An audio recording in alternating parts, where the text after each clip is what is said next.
Ufundi, sometimes if you love something, know that it's also loved by a lot of other things, like moths. Look at that. So this is a vintage jacket that this client got at a vintage fair, vintage antique, whatever.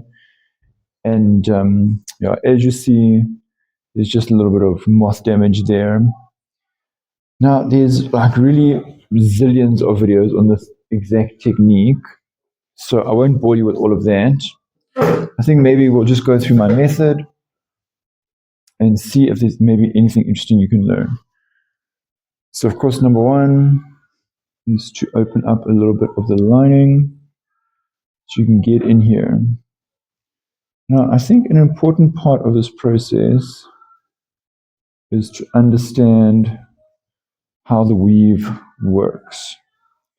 You're going to first set up your warp threads, which are your long threads, the up and downs.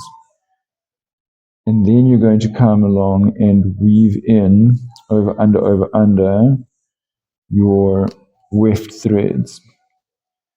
So when we're patching these holes, I like to do the same. I like to start with the warps and then go into the weft.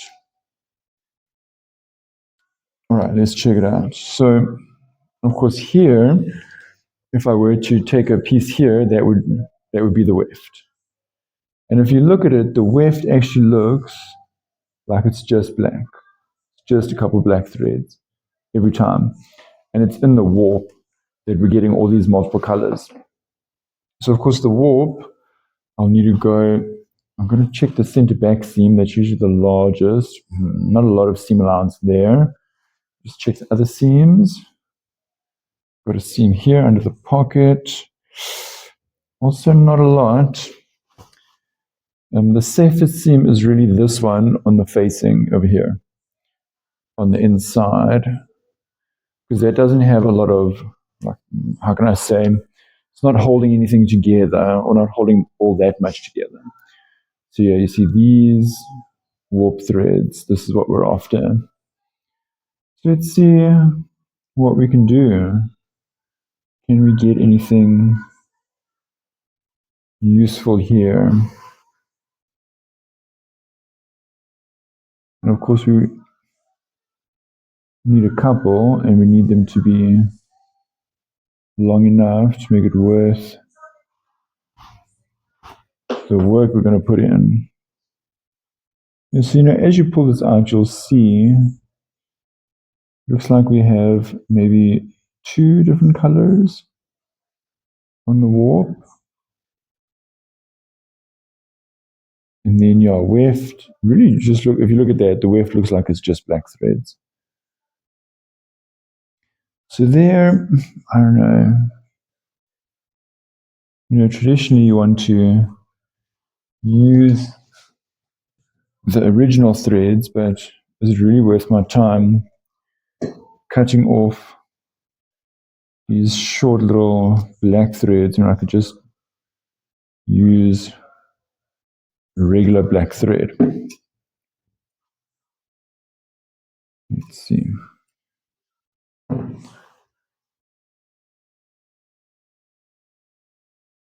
There we go.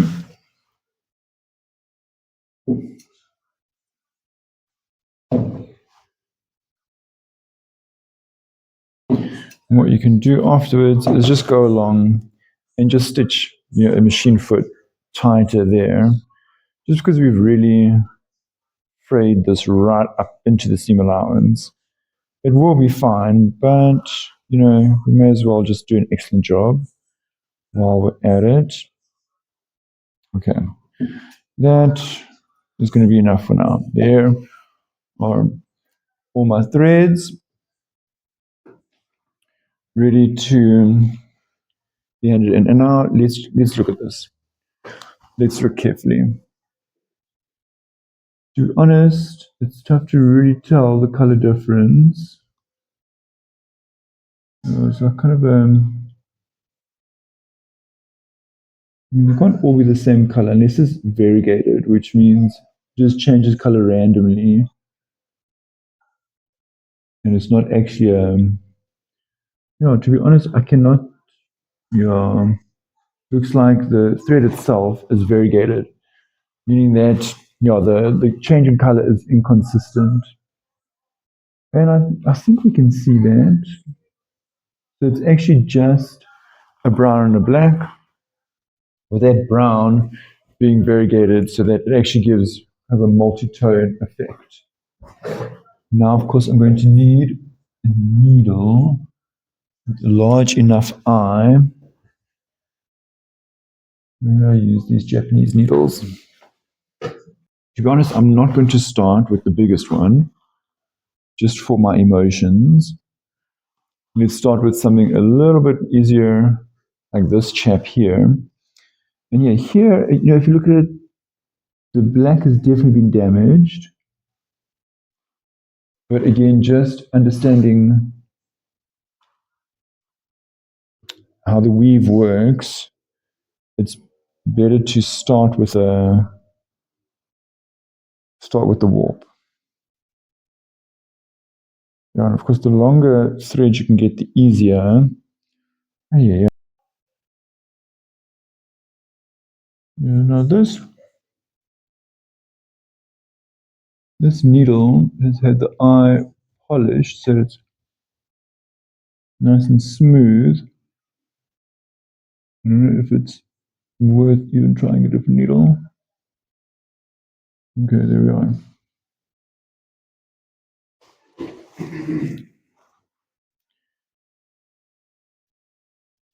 If possible, I like to have my hand at the back there. Now, what we really want to do, you can start in here somewhere and kind of mimic the thread, just going along with the rest of the warp, under and over, mimicking how is the original.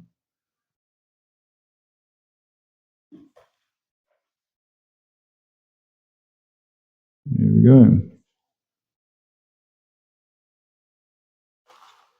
And you just continue with that story.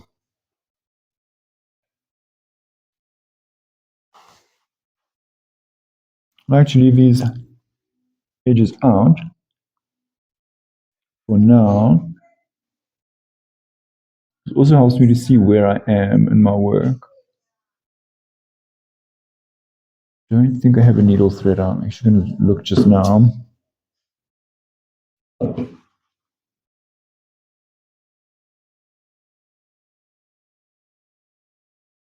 Or if I have a thicker needle than this. Because this is just a recipe for an enormous therapy ball. This actually, I was expecting a little bit more complex than this because I thought we had different colors on the warp. I thought I'd have to now figure out which one is brown, which one is green, which one is orange. But it's just one variegated. Yeah. Okay, let me just see what other needle I have. Nope. The other needle I have is just too big. It's actually going to damage the garment and the weave more. Maybe not do this with gloves. So it's this Japanese needle. Let's actually look if I have a longer one. The other, is that one longer? That one's longer. I find it easy because my hands are big to work with a longer needle. I find smaller needles, my hand is like cramped like this too much. You're like this the whole time. So, that ends up giving me a lot of pain in my hands. So the longer the needle, the easier I find it.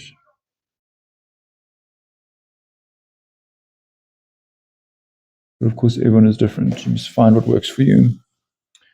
Yeah, so here we are. Continuing with continuation, just following that warp thread over the hole, continuing to just follow how it was going originally.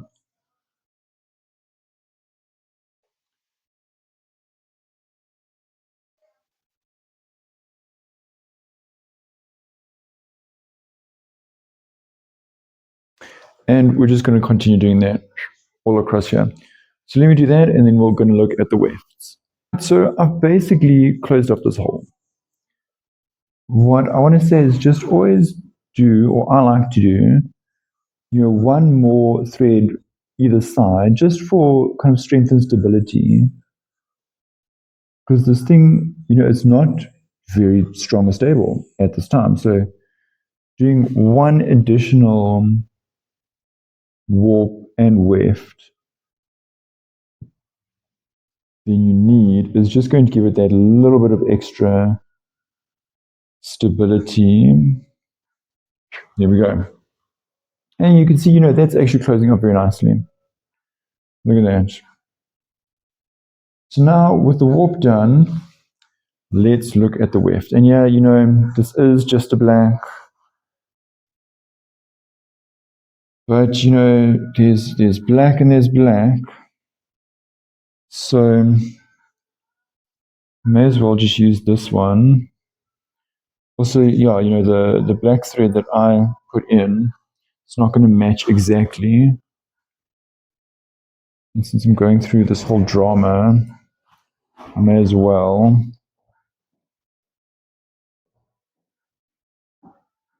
Now this is interestingly not done as straight as I would have imagined. So we're getting quite a bit of fray down the edge here. And that's just how it goes. No big drama. All we need to do is make sure we don't fray too much. And of course, if we need more, we can always just go to another portion of the garment. I'm going to take one more.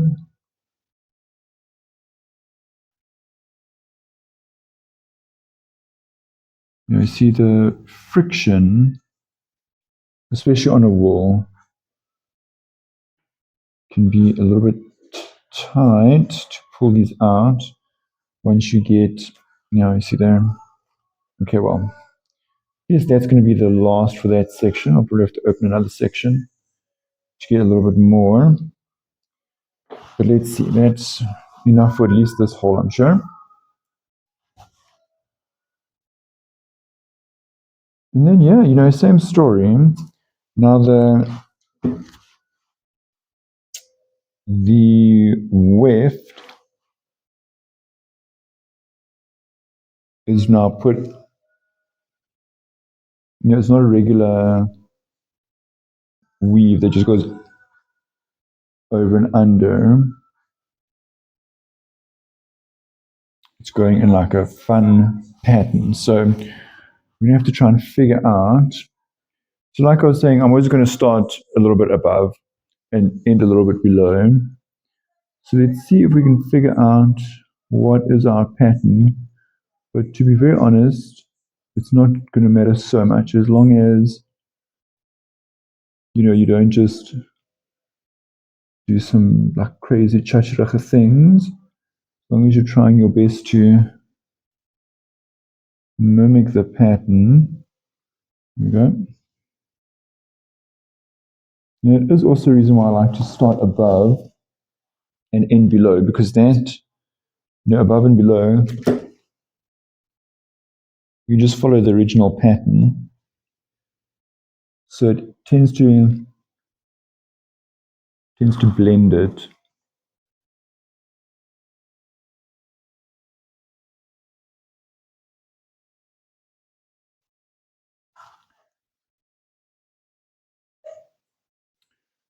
Yeah, okay, so let's see. You see here. Honestly, I'm not sure what to do there. So I'm just going to sort of go over one and just fake it, baby.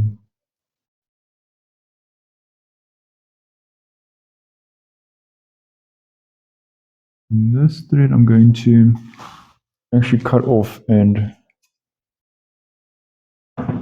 use again.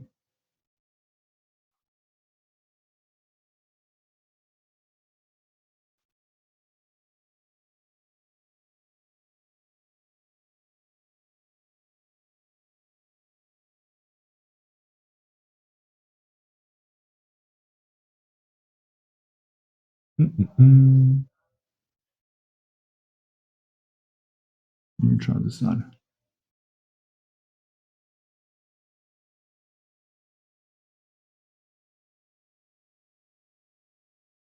Yeah. This isn't something I do a lot, so I actually don't have darning needles. Maybe I should look into that, especially now as winter approaches. There we go.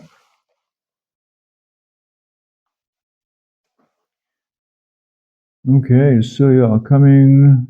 So this looks like it was just like one little, one over, couple under. But yeah, honestly, I can't really tell what is happening with the weave. You know, it's just too fine. You can do this all with a magnifying glass, but you know, there's really these levels. And as long as, especially a weave like this, you're not really going to notice some small error in the weave. There we go.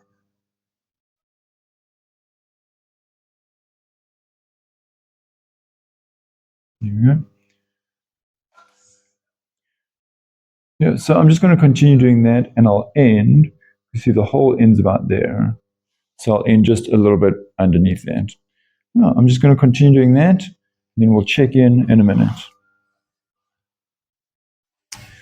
There we are. You know, it's not going to be perfect, but it's definitely going to be much less visible than actual hole and a lot stronger.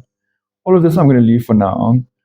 Just one thing that I noticed is that it was a lot easier to do when I actually just turned it to be perpendicular with my body rather than trying to do it like this for the camera. So when we move to this larger hole, that is what I'm going to do. I'm just going to keep it perpendicular to my body and do my absolute best to keep that in camera. So let's see. Starting with our warps.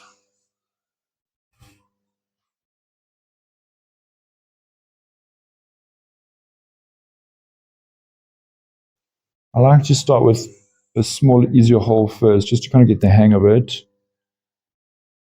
rather than tackling the most complicated thing first. Okay.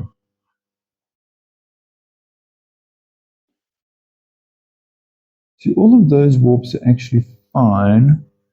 This one not.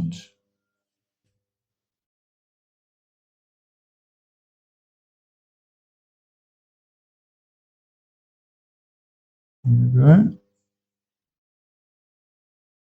There's that warp.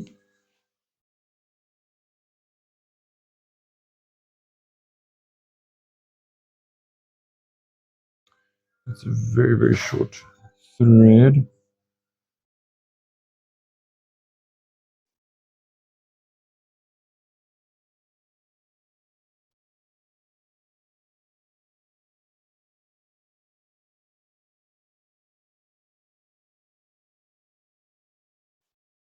Come on. Here we go. Here we go.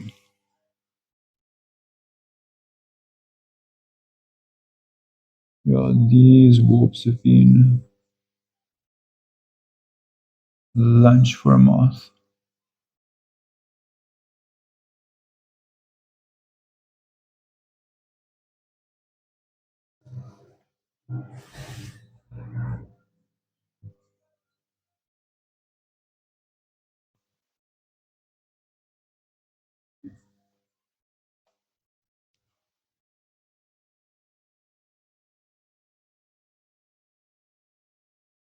So I think by now you know the story. I'm just going to continue doing one warp thread after the next,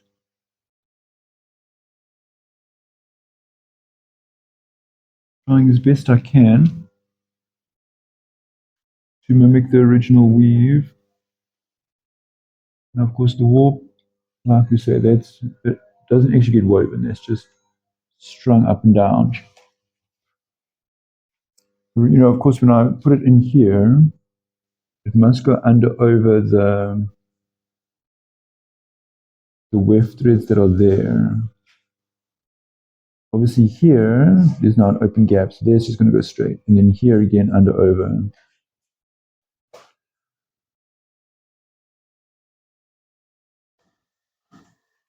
Yeah, so I was going to carry on with that. And then again here you can see that weft, also not so great. So I'm going to stop maybe like 1 or 2 weft threads over from about there. Yeah, so there you can see, basically done. If you look carefully, you can see right over there, looks like there's a warp thread missing. So I'm just going to quickly go over that. And, it does kind of look like there I've did a bit of a diagonal warp thread for funsies. But really, that kind of thing, you cannot do by hand what the machine can do. So you've just got to do it as best you can. And I think just manage the expectations of the client. Don't tell them this is going to be like the most invisible thing you ever saw in your life, like emperor's clothes. Or was it Richard Nisi who just did an invisible coat? Anyways, just so that he knows, like you're still going to be able to see just a little bit of patching there. But right, there's the warps.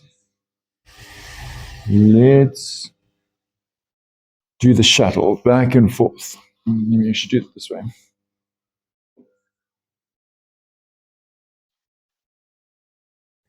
So, same story as before. I'm going to start a little bit underneath just for some strength.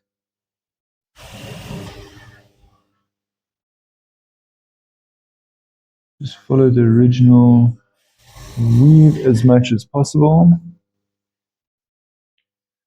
I didn't mean to do that, but there it is.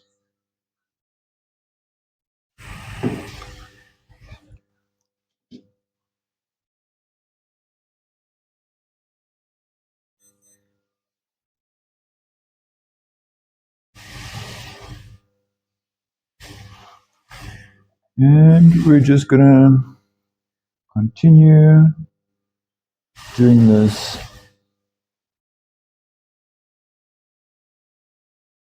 Trying as best we can to follow the original weave.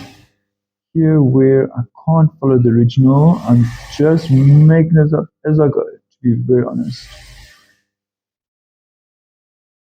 I'm sure I could figure out how the original is done, but I really don't think it's really worth my time. Because you're not going to get that back.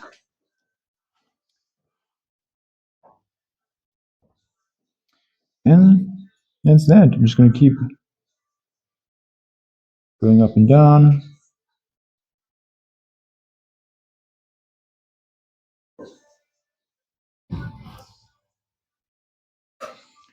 I'm going to keep wishing that I had a darning needle with me. Oh yeah, we'll be back. So it's basically done, but again, I feel like just there, actually maybe there, there's just a black line missing. So I'm going to come in and do that. Now, obviously, the bigger the hole, the tougher it is to get it looking smooth. And especially if the weave is complicated like this one, the tougher it is to replicate that by hand.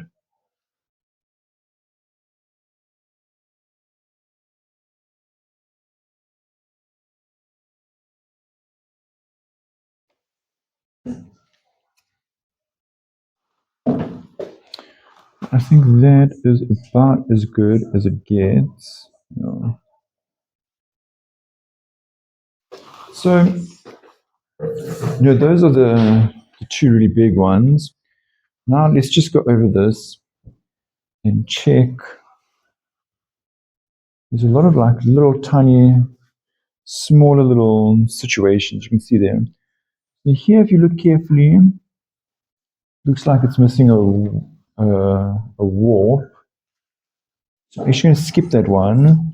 I'm just going to put a pin there because I don't want to re-thread my needle now that I've got a weft on it. Just going to pin that. I'm going to look and see if there is one that needs a weft.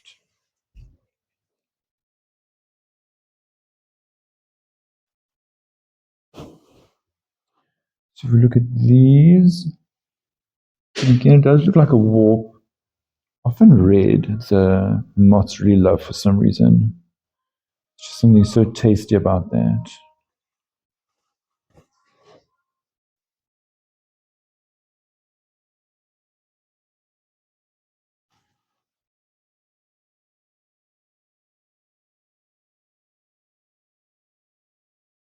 Yeah, look there. Again, it looks like a warp. Okay. Fine. Let me unthread this. Let's put in a warp. So small holes like that are a lot less drama. Right here. So, like I was saying, these small holes actually simple to do. Just checking.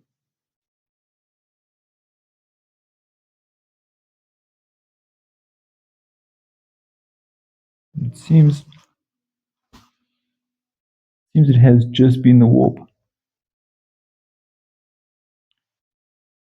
That was just so tasty, so irresistibly delicious.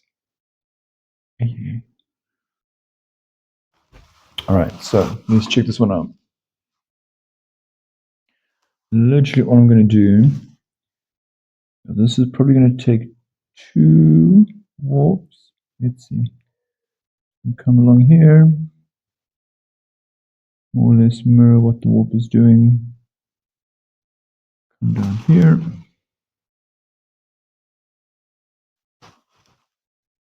This is just going to take 2 warps.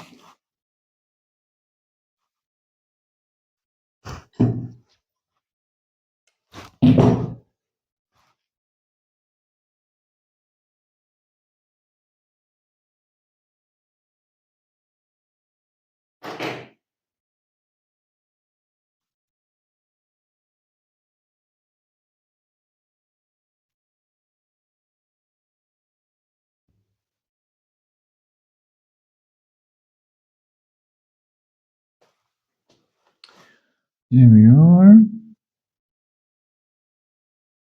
Again, just following the pattern of the warp as best as I can.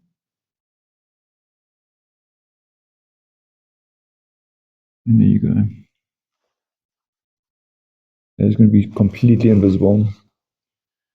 So from here, you want to get onto the inside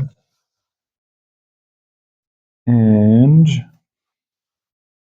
just put a little bit of fusing just over wherever these things are.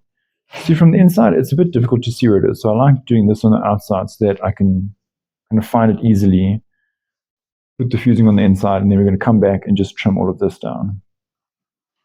Yeah, from there, it's really just a matter of trimming off these little excess threads.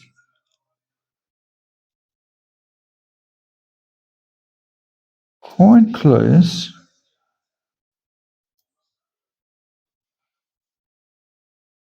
And what you're going to do here,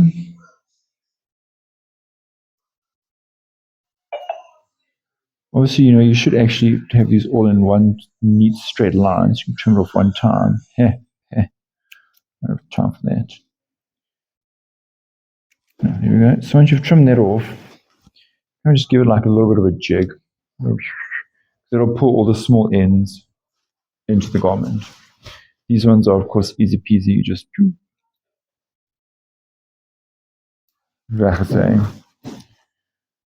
So yeah, that's that. Of course, from here, very important is to restitch that one section by the facing on the inside where we got all of these warp threads. and then close the lining. And then you will be done and can just live your best life from there. Yeah, that's that. Fashion, baby.